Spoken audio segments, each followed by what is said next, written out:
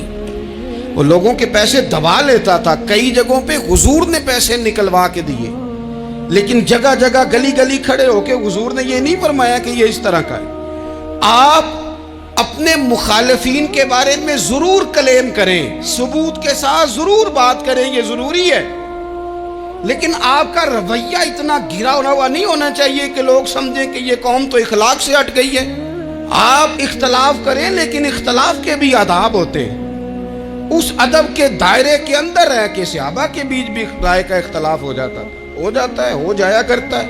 حضور اس اختلاف کو قبول کرتے, بھئی ہو جاتا ہے رائے کا اختلاف اپنوں میں, لیکن اس کے اندر انسان توہین پہ اتر آئے, اس کا لہجہ اس طرح کا ہو جائے جس طرح کی بازاری گفتگو کی جاتی ہے, تو محسوس ہوتا ہے کہ یہ تربیت کا فقدان ہے.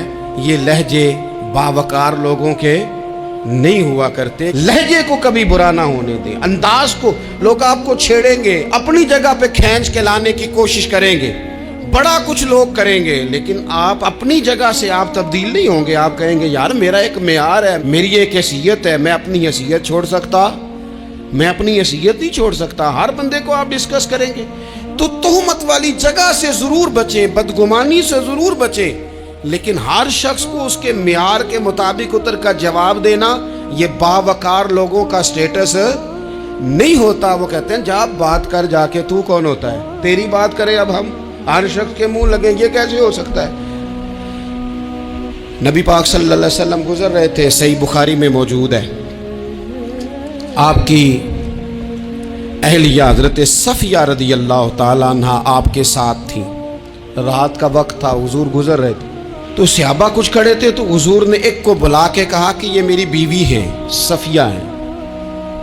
عرض کرنے لگے حضور مجھے میری ماں روئے, میں کوئی آپ کے بارے میں بدگمانی کرتا. تو حضور نے جواب میں کیا کہا, محبوب فرمانے لگے جس طرح رگوں میں خون گردش کرتا ہے نا, شیطان بھی اسی طرح ہی گردش کرتا ہے.